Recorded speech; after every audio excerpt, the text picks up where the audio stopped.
오늘 밤 여러분에게 꼭 하나 여쭤보고 싶은 게 있어요. 간밤에는 푹 주무셨나요?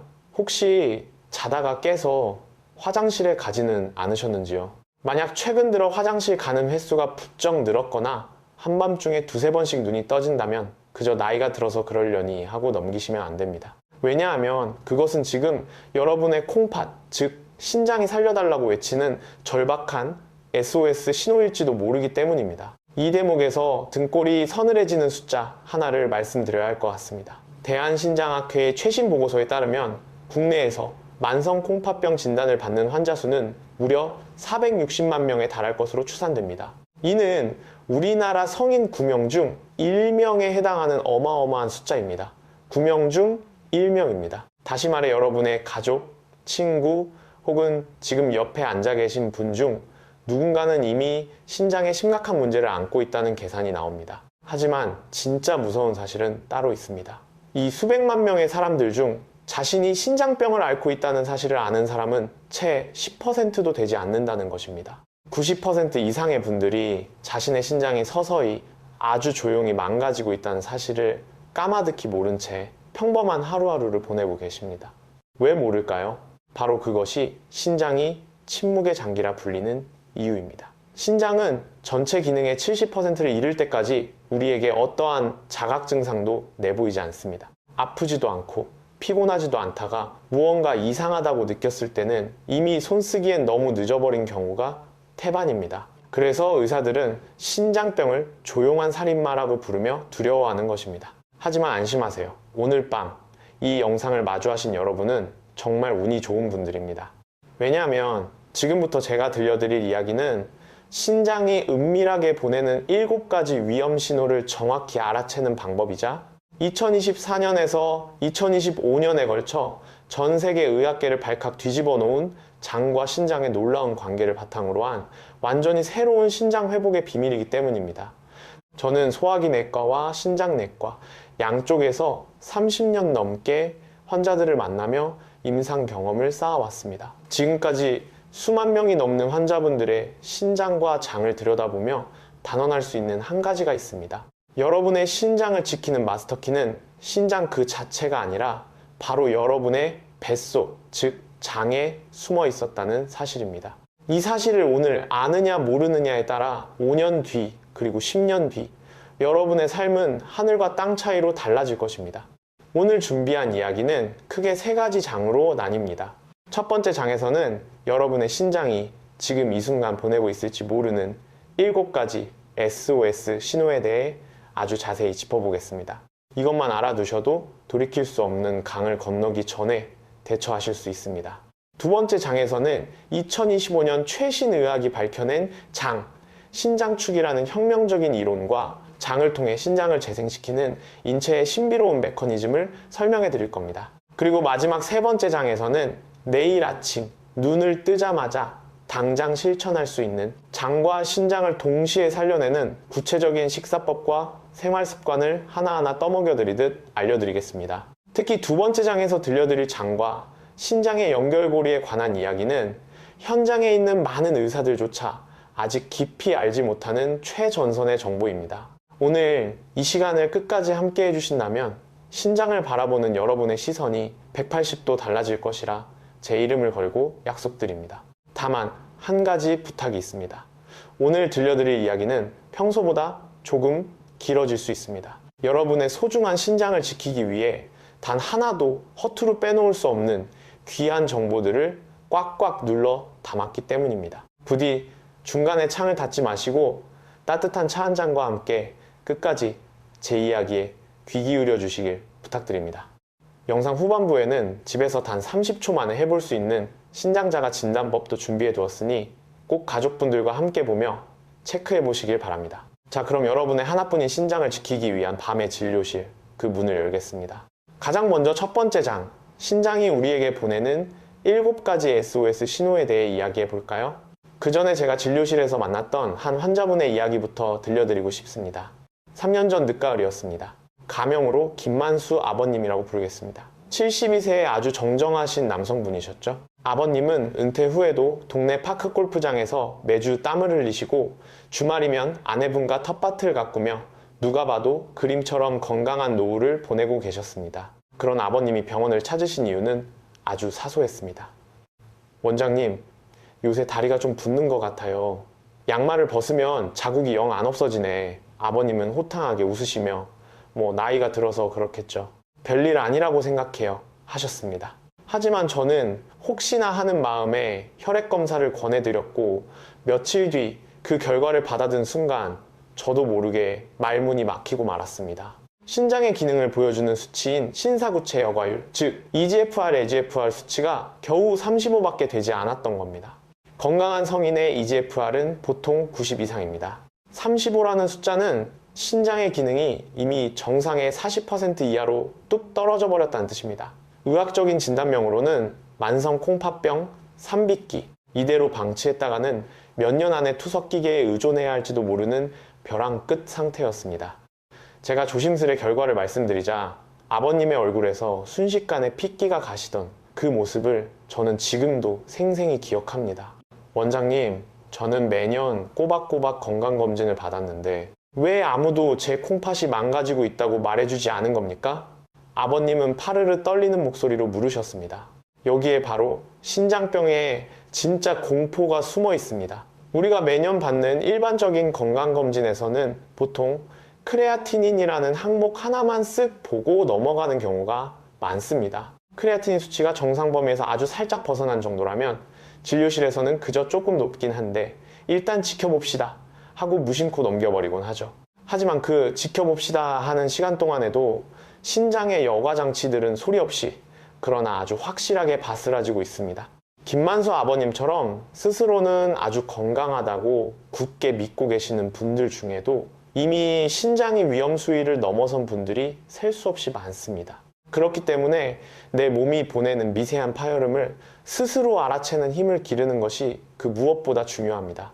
그렇다면 구체적으로 어떤 신호들에 귀를 기울여야 할까요? 지금부터 그 7가지 신호를 하나씩 정밀하게 해부해 보겠습니다. 첫 번째 SOS 신호, 바로 야간 빈뇨입니다. 시작할 때도 여쭤보았지만 자다가 소변이 마려워 2번 이상 이불을 걷어차고 일어나신다면 반드시 의심해 보셔야 합니다. 남성분들은 이거 전립선 문제 아니야? 하고 넘기기 십상입니다. 물론 전립선 비대증이 원인일 때도 많습니다. 하지만 그 이면에 신장 기능의 치명적인 저하가 숨어 있는 경우가 허다합니다. 건강한 신장은 우리가 깨어있는 낮 동안에 수분의 대부분을 걸러내어 배출하고 밤이 되면 소변을 꾹꾹 농축시켜 그 양을 팍 줄여주는 아주 똑똑한 조절 능력을 가지고 있습니다. 그래야 우리가 깨지 않고 푹 잘 수 있으니까요. 그런데 신장이 망가지면 이 농축 능력이 가장 먼저 고장을 일으킵니다.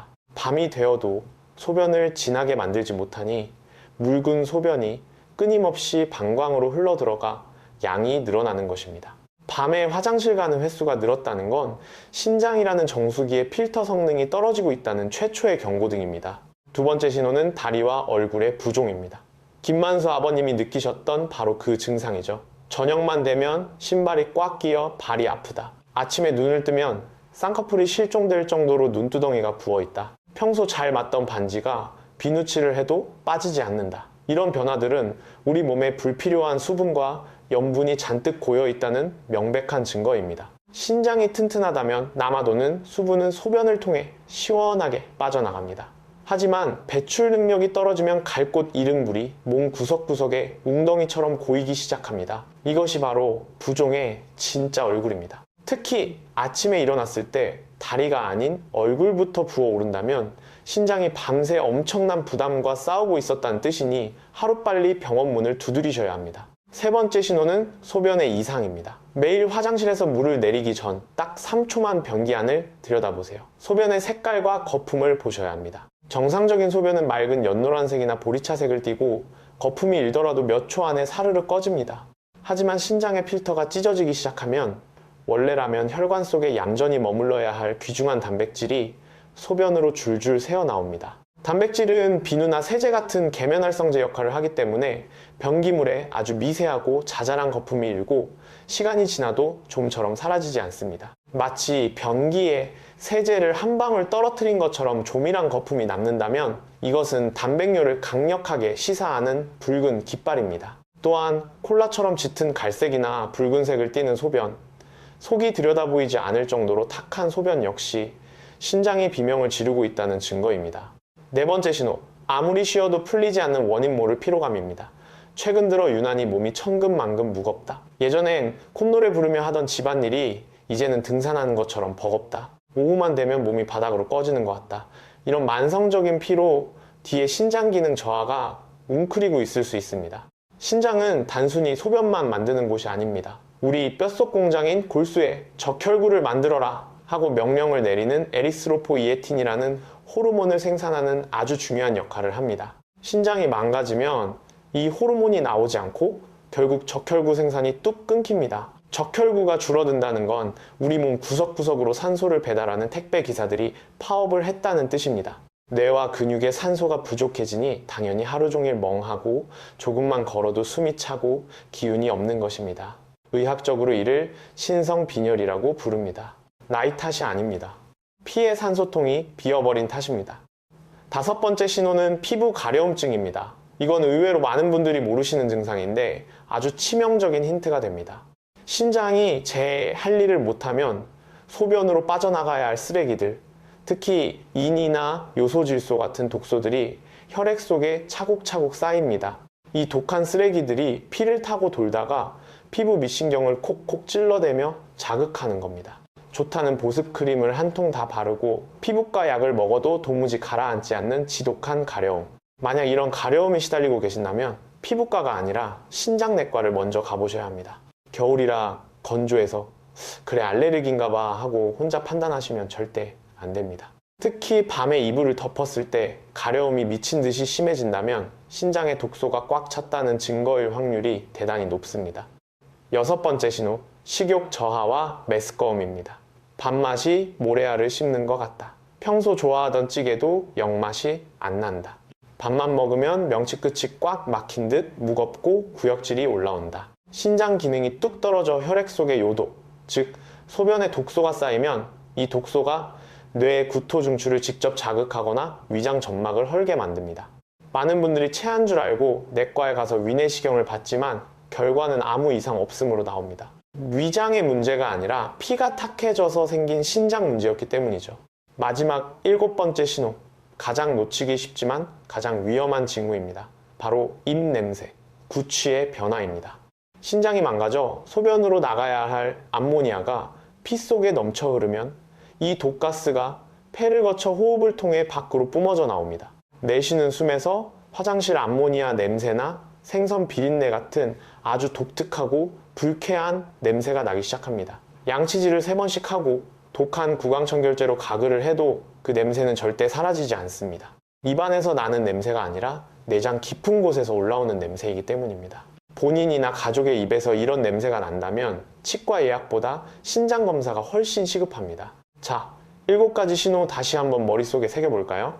야간 빈뇨, 얼굴과 다리의 부종, 거품료와 소변색의 변화, 극심한 피로감, 지독한 피부 가려움, 식욕 저하와 메스꺼움, 그리고 암모니아 입냄새. 이 중에서 단 하나라도 마음에 걸리는 것이 있다면 내일 당장이라도 동네 내과에 가셔서 혈액검사와 소변검사를 받아보시길 간곡히 권합니다. 하지만 여러분, 제가 이 늦은 밤에 여러분을 겁주려고 이 이야기를 꺼낸 것이 아닙니다. 진짜 희망찬 이야기는 지금부터 시작됩니다. 아까 말씀드렸던 김만수 아버님의 그 뒷이야기를 들려드릴 차례네요. 신장 수치 35, 투석을 준비해야 할지도 모른다는 청천벽력 같은 선고를 듣고 아버님은 눈시울을 붉히며 제게 매달리셨습니다. 원장님, 저 이대로 무너질 수 없어요. 제가 당장 할 수 있는 일이 뭐라도 없을까요? 그때 마침 저는 해외 신장학회에서 막 발표된 아주 뜨거운 최신 치료 패러다임에 푹 빠져 있었습니다. 그것이 바로 오늘 제가 여러분께 전해드릴 핵심 신장축 이론에 기반한 완전히 새로운 접근법이었습니다. 저는 아버님께 기본 약물을 처방하는 것과 더불어 장내 환경을 완전히 뜯어고치는 아주 특별한 식사요법을 강도 높게 지도했습니다. 결과가 어땠을까요? 6개월 뒤 다시 피를 뽑고 결과를 기다리던 날이었습니다. 아버님의 EGFR 수치는 35에서 무려 42로 껑충 뛰어올라 있었습니다. 에이, 겨우 7점 오른 거잖아요? 라고 생각하실지 모르겠습니다. 하지만 신장병을 다루는 의사들에게 신장 수치가 다시 오른다는 것은 기적에 가까운 일입니다. 만성 콩팥병 환자의 수치는 브레이크 파열된 자동차처럼 밑으로 곤두박질 치는 것이 상식이지 위로 올라가는 일은 거의 없다고 배워왔으니까요. 그 숫자가 상승 곡선을 그리자 아버님도, 옆에서 마음 졸이던 아내분도, 그리고 저조차도 탄성을 내질렀습니다. 아버님은 지금도 주말마다 텃밭을 가꾸시고 파크골프장에서 홀인원을 노리며 활기차게 살고 계십니다. 최근 검사에서 수치는 46까지 좋아졌고 투석이라는 무서운 단어는 아버님의 인생에서 완전히 지워졌습니다. 아버님은 진료실을 나서며 제 손을 꼭 잡고 이렇게 말씀하셨습니다. 원장님, 그날 원장님이 제 뱃속에 장 이야기를 해주시지 않았다면 저는 지금쯤 병원 침대에 누워 피를 거르고 있었을 겁니다. 제 인생을 다시 돌려주셔서 감사합니다. 도대체 김만수 아버님의 쪼그라들던 신장을 살려낸 장, 신장축의 마법은 무엇일까요? 이제 두 번째 장의 깊은 곳으로 들어가 보겠습니다. 여러분, 장과 신장, 이 두 녀석이 우리 몸속에서 서로 휴대전화를 쥐고 끊임없이 문자를 주고받으며 대화를 나누고 있다고 하면 믿어지시나요? 에이, 무슨 소리예요. 장은 밥 먹고 소화시켜서 변을 만드는 곳이고 신장은 피를 걸러서 소변을 만드는 곳이잖아요. 부서가 아예 다른데 둘이 무슨 대화를 합니까? 당연한 반응입니다. 불과 몇 년 전까지만 해도 전 세계의 의사들도 똑같이 생각했습니다. 하지만 최근 의학계의 눈부신 연구들은 이 두 장기가 혈관이라는 초고속 인터넷망을 통해 1초도 쉬지 않고 방대한 정보를 주고받고 있다는 사실을 명백히 밝혀냈습니다. 이 두 장기 사이의 비밀스러운 한 라인을 의학 용어로 장, 신장, 축, 굿, 키드니 엑시스이라고 부릅니다. 2024년 미국 신장학회의 가장 권위 있는 학술지에 전 세계 의사들을 충격에 빠뜨린 대규모 연구 논문이 실렸습니다. 만성 콩팥병 환자들의 장 속을 샅샅이 뒤져봤더니 건강한 사람들에 비해 장내 세균의 생태계가 마치 폭격을 맞은 것처럼 처참하게 망가져 있었다는 겁니다. 그렇다면 장이 망가지면은 왜 엉뚱하게 신장이 깨져버리는 걸까요? 이해하기 쉽게 비유를 하나 들어보겠습니다. 여러분의 몸을 거대한 하나의 도시라고 상상해 보세요. 장은 이 도시의 입구를 지키는 세관입니다. 음식물이라는 수입품이 들어오면 꼼꼼히 검사해서 몸에 좋은 영양분은 통과시키고 나쁜 독소나 찌꺼기는 밖으로 내쫓는 역할을 하죠. 반면 신장은 도시 한가운데 있는 거대한 정수장입니다. 도시 구석구석을 돌고 온 탁한 물, 즉 혈액을 깨끗하게 걸러서 더러운 물은 하수구 소변로 버리고 맑은 물만 다시 도시로 돌려보냅니다. 세관과 정수장, 이 둘이 각자의 자리에서 완벽하게 일할 때 도시는 평화롭습니다. 그런데 만약 스트레스나 나쁜 식습관 때문에 세관장의 직원들이 쓰러져서 시스템이 붕괴되면 어떻게 될까요? 절대 들어와서는 안 될 치명적인 밀수품과 독극물들이 아무런 제지 없이 도시 안으로 쏟아져 들어오기 시작합니다. 이 엄청난 양의 오염물질은 피를 타고 고스란히 정수장으로 밀려듭니다. 정수장의 필터는 감당할 수 없는 쓰레기 더미에 막혀 찢어지고 결국 정수장 전체가 완전히 멈춰버리게 됩니다. 이것이 바로 장내 환경의 악화가 신장을 파괴하는 정확한 메커니즘입니다. 조금만 더 의학적인 언어로 풀어볼까요? 우리 장 속에는 무려 100조 마리가 넘는 장내 세균이 바글바글 살고 있습니다. 우리 몸을 구성하는 세포가 37조 개니까 내 몸의 주인은 내가 아니라 세균이라고 해도 과언이 아닙니다. 이들은 유익균, 유해균, 그리고 눈치를 보는 중간균으로 나뉩니다. 건강할 때는 유익균이 꽉 잡고 있어서 장벽이 아주 튼튼한 방어막을 칩니다. 하지만 매일 먹는 배달 음식, 인스턴트, 과로와 스트레스가 쌓이면 유해균이 미친 듯이 번식하고 장벽은 마치 오래된 방충망처럼 구멍이 숭숭 뚫려버립니다. 이를 의학 용어로 장누수 증후군이라고 하죠. 이 구멍을 통해 장 속에 얌전히 있어야 할 세균의 배설물들이 혈관으로 줄줄 새어 들어갑니다. 이때 가장 끔찍한 악행을 저지르는 놈들이 바로 유해균이 만들어내는 인독실 황산과 파라크레졸 황산이라는 요독입니다. 이름이 좀 어렵죠? 그냥 유해균이 뿜어내는 맹독성 방귀라고 생각하시면 됩니다. 유해균이 득세할수록 이 맹독이 어마어마하게 만들어져 피를 타고 온몸을 휘젓습니다. 그리고 이 독소의 집중 포화를 맞아 가장 처참하게 부서지는 장기가 바로 신장입니다.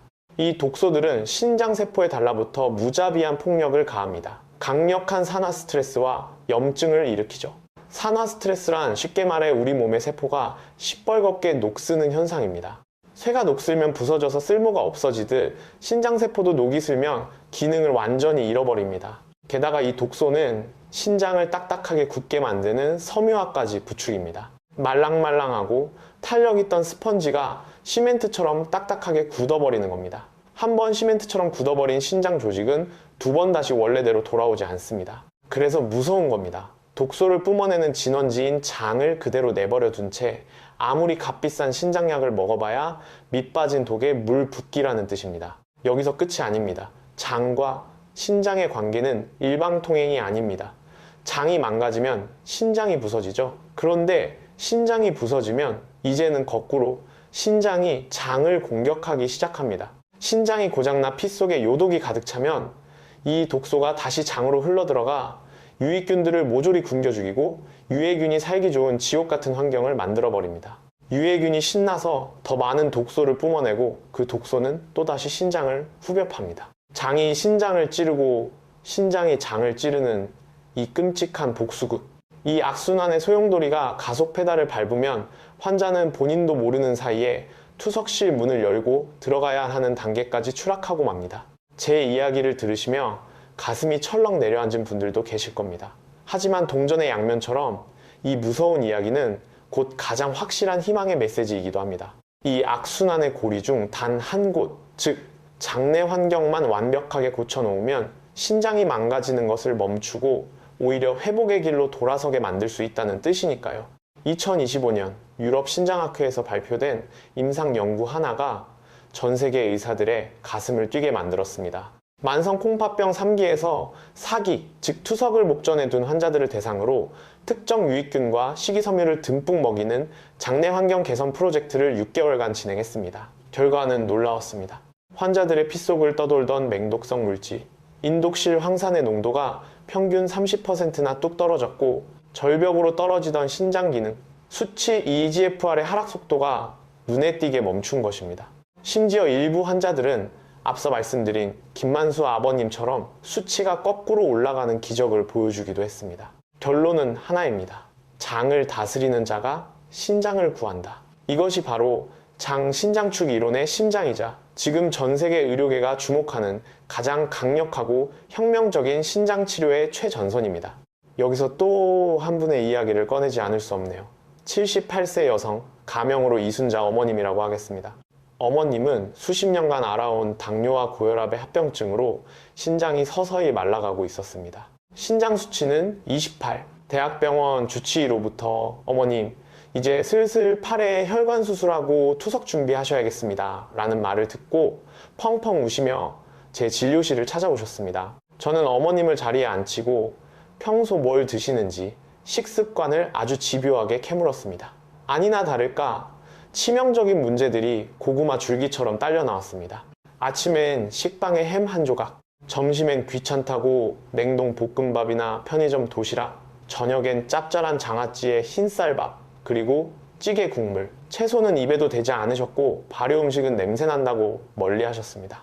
게다가 당뇨 합병증 치료하느라 독한 항생제를 여러 번 드신 탓에 어머님의 장 속 유익균들은 이미 전멸 상태일 것이 뻔했습니다. 대변 검사를 해보니 예상대로였습니다. 장을 지켜주는 비피더스 균이나 유익균은 씨가 말랐고 신장을 파괴하는 맹독을 뿜어내는 유해균들이 장을 꽉 채우고 있었습니다. 장이 신장을 무자비하게 폭행하고 있는 전형적인 케이스였죠. 저는 어머님 손을 잡고 말씀드렸습니다.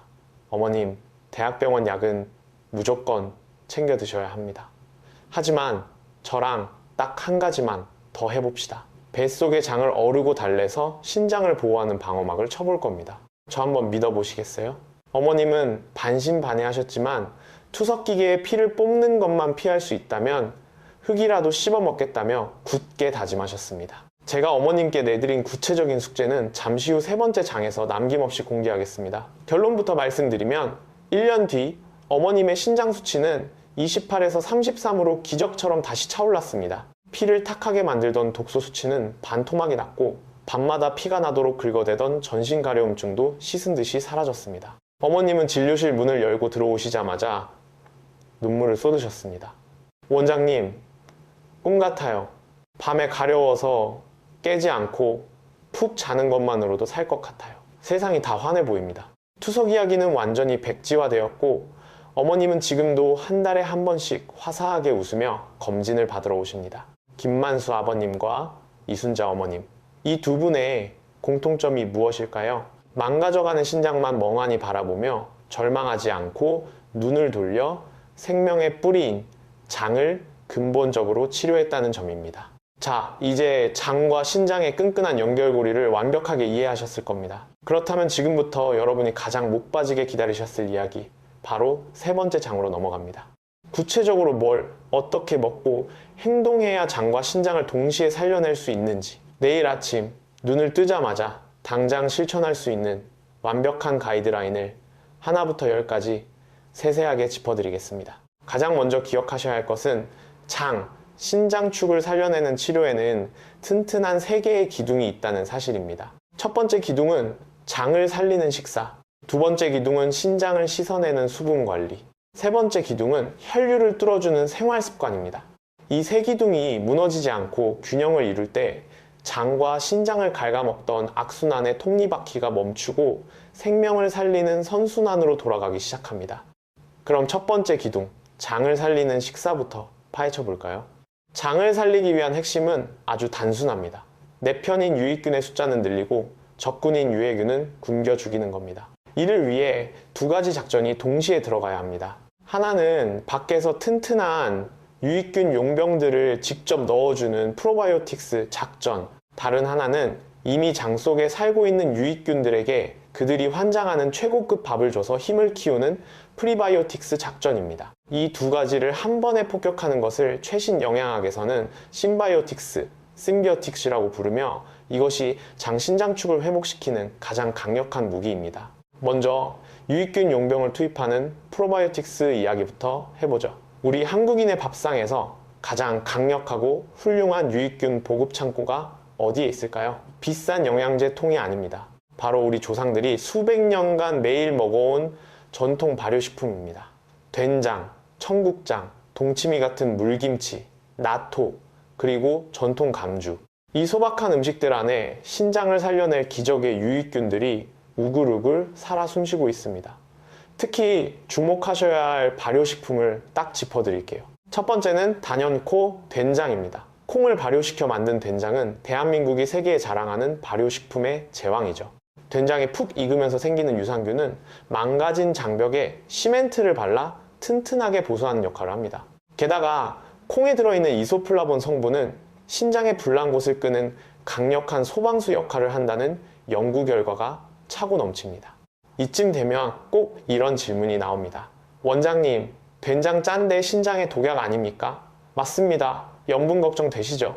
그런데 참으로 흥미로운 연구 결과가 있습니다. 된장 속의 소금은 일반 소금을 생으로 먹었을 때보다 혈압을 올리는 부작용이 훨씬 덜하다는 겁니다. 된장에 풍부하게 들어있는 칼륨과 마그네슘 같은 미네랄들이 소금 나트륨의 나쁜 짓을 중간에서 꽉 붙잡아 상쇄시키기 때문입니다. 물론 짭짤하게 끓인 강된장을 푹푹 퍼드시라는 얘기가 절대 아닙니다. 하루 한두 그릇 물을 넉넉히 잡고 짜지 않게 끓인 슴슴한 된장국은 장과 신장 모두에게 훌륭한 보약이 됩니다. 건더기로는 뒤에 말씀드릴 식이섬유 듬뿍 든 채소를 산처럼 쌓아 넣으시면 완벽합니다.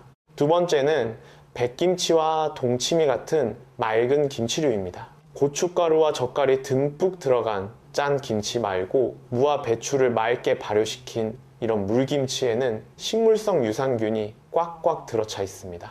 우유에서 나온 동물성 유산균은 위산에 녹아죽기 십상이지만 이 식물성 유산균은 지독한 위산을 뚫고 장까지 살아서 씩씩하게 걸어 들어가는 생존의 달인들입니다. 게다가 무와 배추의 식이섬유까지 함께 씹어 먹을 수 있으니 이보다 좋을 수 없죠. 드실 때는 국물은 염분이 있으니 남기시고 아삭한 건더기 위주로 드시는 것이 신장을 지키는 지혜입니다. 세 번째는 전통 쌀누룩 감주식혜입니다. 설탕을 들이부은 캔 식혜가 아닙니다. 쌀과 누룩으로만 발효시킨 진짜 쌀누룩 감주에는 천연 올리고당이 가득합니다. 이 올리고당은 장내 유익균들이 가장 사랑하는 최고급 스테이크와 같습니다.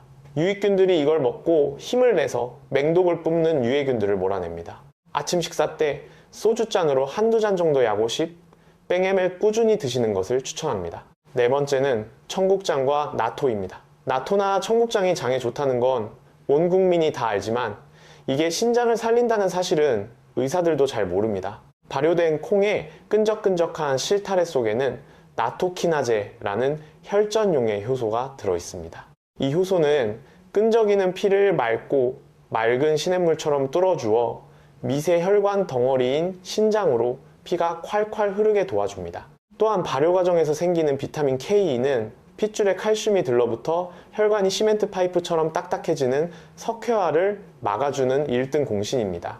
다만 심장질환 등으로 피를 묽게 하는 야와파린 등을 드시는 분들은 약효가 떨어질 수 있으니 주치의와 꼭 상의하셔야 합니다.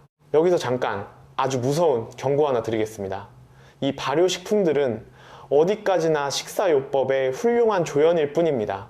원장님이 된장국 먹으면 낫는댔어 하면서 지금 병원에서 처방받아 드시는 혈압약, 당뇨약을 마음대로 끊어버리시면 절대 안 됩니다. 식사요법은 약이 100% 힘을 발휘할 수 있도록 비옥한 땅을 일구는 작업이라고 생각하셔야 합니다. 자, 이제 유익균 용병들을 투입했으니 그들에게 최고급 식량을 보급할 차례입니다. 프리바이오틱스, 즉 식이섬유 이야기입니다. 유산균 캡슐만 덜렁 삼키고 식이섬유를 안 먹는 건 군인들을 전쟁터에 보내놓고 밥을 굶기는 것과 같습니다. 유익균은 식이섬유를 뜯어먹고 발효시키면서 단쇄지방산, 짧은 사슬지방산이라는 기적의 물질을 뿜어냅니다. 이 단쇄지방산이야말로 장 신장축을 살려내는 마법의 물약입니다. 장벽에 구멍을 메워 독소가 새는 것을 막고 장내 산성도를 조절해 유해균을 질식시키며 온몸의 염증을 가라앉히고 최종적으로 신장세포에 도달해 산화 스트레스라는 불을 꺼버립니다. 이 엄청난 단세지방산을 펑펑 만들어내려면 수용성 식이섬유, 즉 물에 찐득하게 녹는 식이섬유를 먹어야 합니다. 주변에서 쉽게 구할 수 있는 최고의 식재료 5가지를 콕 집어드릴게요. 첫 번째, 찰보리입니다. 보리에는 베타글루칸이라는 수용성 식이섬유가 쌀의 수십 배나 들어있습니다. 평소 드시던 흰쌀밥에 찰보리를 20-30%만 섞어서 밥을 지어보세요. 톡톡 터지는 식감도 좋고 이것만으로도 장내 유익균들은 축제를 벌입니다. 앞서 말씀드린 김만수 아버님과 이순자 어머님도 매일 보리밥을 드셨습니다. 두 번째, 우엉입니다. 우엉에는 이눌린이라는 수용성 식이섬유가 터질 듯이 꽉 차 있습니다. 이눌린은 장내 유익균, 특히 비피더스균을 폭발적으로 증식시키는 최고의 비료입니다. 우리 밥상에 흔히 올라오는 우엉조림은 신장의학의 관점에서 보면 완벽한 치료식입니다. 단, 간장과 물엿을 들이부어 짜고 달게 조리지 마시고 우엉 본연의 쌉싸름한 향을 살려 슴슴하게 볶아 드셔야 합니다. 세 번째, 오크라와 마입니다. 썰었을 때 끈적끈적하게 늘어나는 그 진액, 무침과 팩틴이 바로 수용성 식이섬유의 덩어리입니다. 이 끈적이는 성분이 장벽을 코팅하고 단세지방산 생성을 돕습니다. 칼륨 함량도 상대적으로 낮아 신장 기능이 떨어진 분들도 부담 없이 드실 수 있습니다. 잘게 다져서 된장국에 훌쩍 털어넣거나 살짝 데쳐서 간장 한 방울 톡 떨어뜨려 드시면 훌륭한 반찬이 됩니다. 네 번째, 미역과 다시마 같은 해조류입니다. 미역을 물에 불리면 미끈미끈해지죠. 그게 바로 알긴산과 푸코이단이라는 강력한 식이섬유입니다. 특히 푸코이단은 신장에 난 불염증을 끄는 강력한 소화기 역할을 한다는 연구들이 쏟아지고 있습니다. 아침에 끓이는 슴슴한 된장국에 미역을 듬뿍 넣어보세요. 프로바이오틱스 된장과 프리바이오틱스가 한 그릇에서 만나는 장, 신장축을 위한 최강의 보약 수프가 완성됩니다. 다섯 번째, 사과입니다. 사과 껍질에는 팩틴이라는 식이섬유가 어마어마하게 들어있습니다. 팩틴은 장 속에 굴러다니는 독소와 중금속을 찰흙처럼 끈적하게 흡착해서 대변으로 끌고 나가는 강력한 청소부입니다. 사과는 반드시 껍질째 드셔야 합니다. 깨끗이 씻어서 아침에 반 개 정도 껍질째 씹어 드시거나 갈아서 앞서 말한 쌀누룩 감주에 타 드시면 꿀맛입니다. 단, 신장병이 심해 주치의로부터 칼륨 제한을 강력히 지시받은 분들은 사과 섭취량을 반드시 상회하셔야 합니다. 자, 이 재료들을 조합해서 제가 환자분들께 권하는 하루 기적의 식단을 짜볼까요? 아침 찰보리밥 반 공기에 미역 듬뿍 넣은 슴슴한 된장국, 반찬으로 나토와 동치미 건더기, 식후엔 사과 한쪽, 점심 보리밥에 우엉볶음, 살짝 데친마와 간장, 저녁 잡곡밥에 생선구이 한 토막, 해조류 무침. 어떠신가요? 대단히 비싸고 구하기 힘든 재료가 하나라도 있나요? 전부 동네 마트나 시장에서 1,000원, 2,000원이면 사는 우리네 할머니 밥상입니다. 저는 늘 환자분들께 이렇게 말씀드립니다. 할머니가 정성껏 차려주시던 그 소박한 밥상이 사실은 2025년 최첨단 신장의학이 도달한 궁극의 치료식입니다. 단, 여기서 아주 중요한 주의사항 하나. 신장병이 3기, 4기로 깊어진 분들은 칼륨이나 인, 단백질 섭취를 엄격하게 제한해야 할 수 있습니다. 오늘 제가 말씀드린 식재료들도 본인의 콩팥 상태에 따라 독이 될 수도 있습니다. 반드시 담당 주치의나 임상 영양사와 상의하신 후 내 몸에 맞는 정확한 양을 결정하셔야 합니다. 자, 이제 두 번째 기둥으로 넘어갑니다. 신장을 씻어내는 수분 관리입니다. 물은 생명의 근원이지만 마시는 방법을 틀리면 신장을 찢어버리는 칼날이 됩니다. TV나 유튜브에서 하루에 물 2리터는 무조건 마셔야 피부도 좋아지고 노폐물도 빠진다는 말을 듣고 억지로 물통을 끼고 벌컥벌컥 드시는 분들이 계십니다. 이건 신장이 100% 튼튼한 젊은 사람들에게나 통하는 얘기입니다. 신장 기능이 떨어져 정수기 모터가 덜덜거리는 분들이 물을 한 번에 들이부으면 정수기가 물을 처리하지 못해 폐에 물이 차고 심장이 붓고 다리가 코끼리처럼 부어오르는 끔찍한 응급 상황이 벌어집니다. 신장을 살리는 수분 섭취의 황금률을 알려드리겠습니다. 첫째, 양입니다. 하루 총 1리터에서 1.5리터 사이를 목표로 하되 새가 물을 쪼아 먹듯 조금씩 자주 마시는 것이 핵심입니다. 한 번에 종이컵 반, 컵약 100ml 정도의 물을 하루 10번에서 15번에 나누어 홀짝홀짝 드시는 겁니다. 둘째, 온도입니다. 얼음장같이 차가운 물은 위장 혈관을 팍 오그라들게 만들어 소화를 망치고 장내 유익균을 얼어 죽게 만듭니다. 무조건 체온과 비슷한 미지근한 물이나 따뜻한 물을 드셔야 합니다. 셋째, 타이밍입니다. 하루 중 가장 중요한 물 한 잔은 언제일까요?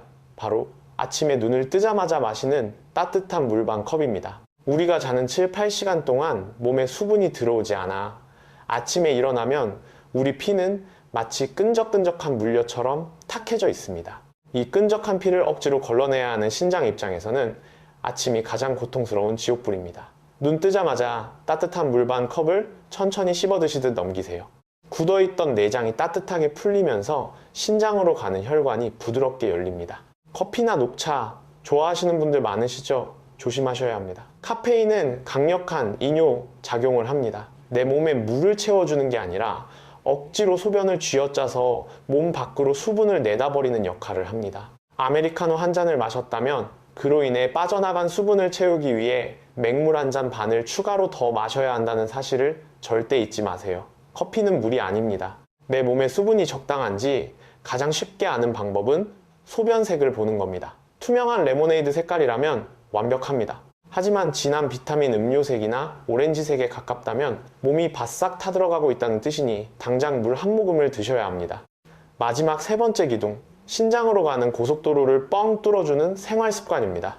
장내 환경을 바꾸고 물을 잘 마시는 것만으로도 훌륭하지만 이 세 번째 기둥이 더해지면 회복의 속도는 마치 로켓을 탄 것처럼 빨라집니다. 신장은 거대한 모세혈관의 뭉치입니다. 즉, 피가 맑고 시원하게 잘 돌아야 신장세포가 숨을 쉬고 찌꺼기를 내다 버릴 수 있습니다. 피가 안 돌면 신장은 산소 부족으로 헐떡이다 죽어버립니다. 혈류를 살려내는 기가 막힌 방법 5가지를 알려드립니다. 첫째, 아침 햇살을 받으며 걷는 모닝워킹입니다. 아침에 일어나 물 한 잔 드시고 1시간 이내에 밖으로 나가 15분에서 20분 정도만 아주 느긋하게 걸어보세요. 파워워킹처럼 숨차게 걸을 필요 전혀 없습니다.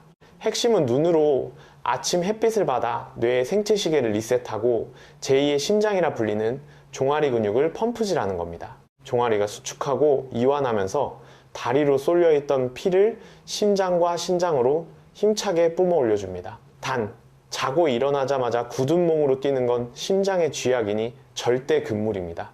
둘째, 종아리 마사지입니다. 비가 와서 걷기 힘든 날 방바닥에 앉아 쉽게 할 수 있습니다. 한쪽 다리를 반대쪽 무릎 위에 올리고 양손으로 종아리를 부드럽게 감싸봅니다.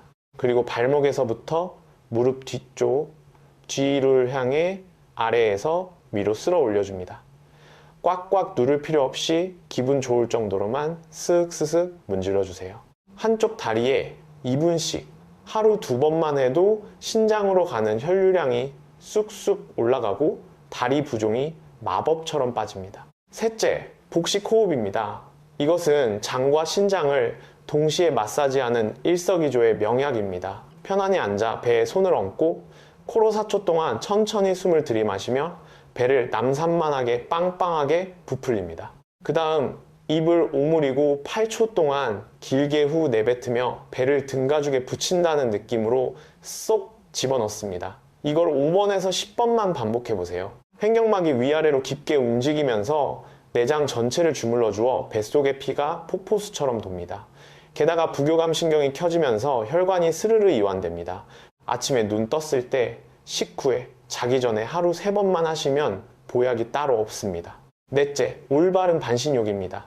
따뜻한 물에 몸을 담그는 건 한국인이 참 좋아하는 문화죠. 하지만 온도가 생명입니다. 38도에서 40도 사이의 기분 좋은 미지근한 물에 배꼽 아래까지만 담그고 딱 10분에서 15분만 앉아 계세요. 이 온도가 전신의 혈관을 부드럽게 열어주어 신장 혈류량을 평소보다 30, 50%나 쫙 끌어올려줍니다. 42도가 넘는 뜨거운 탕에 땀을 뻘뻘 흘리며 오래 앉아있는 건 오히려 혈압을 치솟게 하고 수분을 빼앗아 신장을 바싹 말려 죽이는 행위입니다. 겨울철에는 목욕탕과 바깥의 온도 차이 때문에 혈관이 수축하는 히트쇼크로 쓰러질 수 있으니 욕실을 항상 따뜻하게 덮여두셔야 합니다. 다섯째, 질 좋은 수면입니다. 어쩌면 이게 제일 중요할지도 모릅니다. 우리가 깊은 잠에 빠졌을 때 신장은 비로소 숨을 고르며 낮 동안 찢어지고 상처 입은 세포들을 꿰매고 수리합니다. 잠을 설친다는 건 신장의 수리센터 문을 닫아버리는 것과 같습니다. 특히 코를 심하게 골다가 숨을 컥 멈추는 수면 무호흡증이 있다면 정말 치명적입니다. 숨이 멈추는 순간 피 속에 산소가 뚝 떨어지고 그 충격파는 고스란히 신장으로 향합니다. 가족 중에 자다가 숨을 멈추는 분이 있다면 지체 없이 수면 클리닉에 모시고 가셔야 합니다. 주무시기 2시간 전에는 스마트폰의 블루라이트를 차단하시고 방 온도는 18, 22도, 습도는 50% 정도로 약간 서늘하고 쾌적하게 맞추세요. 매일 같은 시간에 눕고 같은 시간에 일어나는 것, 그것이 신장을 지키는 최고의 방패입니다. 자, 3가지 기둥을 다시 한번 머릿속에 정리해 보겠습니다. 첫째, 장을 살리는 식사, 된장, 물김치, 청국장 같은 발효식품과 보리, 미역, 우엉 같은 수용성 식이섬유를 짝지어 먹는 신바이오틱스 전략. 둘째, 신장을 씻어내는 수분 관리. 미지근한 물을 종이컵 반컵씩 하루 10번 홀짝이기. 아침 공복에 따뜻한 물 한 잔은 생명수. 셋째, 혈류를 뚫어주는 생활 습관. 아침 산책, 종아리 펌프, 복식 호흡, 미지근한 반신욕, 그리고 깊은 잠. 이 3가지가 톱니바퀴처럼 맞물려 돌아갈 때 여러분의 뱃속에서는 기적이 일어납니다. 장이 튼튼해지면 독소가 사라지고 단세 지방산이 뿜어져 나와 혈압이 뚝 떨어집니다. 혈압이 떨어지면 신장의 미세혈관들이 폭력에서 해방됩니다. 하나의 좋은 습관이 꼬리에 꼬리를 물고 온몸을 살려내는 것, 이것이 바로 장, 신장축 접근법의 위대한 힘입니다. 자, 오래 기다리셨습니다. 약속드렸던 30초 신장 셀프 체크 시간입니다. 지금 당장 가족분들과 함께 화면을 보며 손가락을 접어보세요. 총 5개의 질문을 드리겠습니다. 예 라고 대답한 것이 몇 개인지 세어보세요. 질문 1. 최근 들어 자다가 깨서 소변을 보러 가는 일이 하룻밤에 2번 이상 있습니까? 질문 2. 저녁이 되면 발목이나 정강이가 붓고 손가락으로 꾹 눌렀을 때 움푹 파인 자국이 금방 올라오지 않습니까? 질문 3. 최근 특별히 무리한 일도 없는데 물 먹은 솜처럼 몸이 무겁고 극심한 피로를 느끼십니까? 질문 4. 소변을 볼 때 변기물에 비누를 푼 것처럼 자잘한 거품이 일고 물을 내리기 전까지 거품이 잘 꺼지지 않습니까? 질문 5. 건조하지도 않은데 온몸, 특히 등이나 다리에 원인 모를 심한 가려움증이 계속됩니까? 다 세어보셨나요? 예가 영계인 분들 일단 안심하셔도 좋습니다. 하지만 방심은 금물입니다. 1년에 한 번은 꼭 피검사와 소변검사를 챙기세요. 예가 1기에서 2기인 분들 신장이 조심스럽게 경고장을 보내고 있는 중입니다. 최대한 빠른 시일 내에 동네 내과에 가셔서 신장 수치를 확인해 보셔야 합니다. 예가 3기 이상인 분들 지체할 시간이 없습니다. 이번 주 안으로 반드시 꼭 신장내과 전문의를 찾아가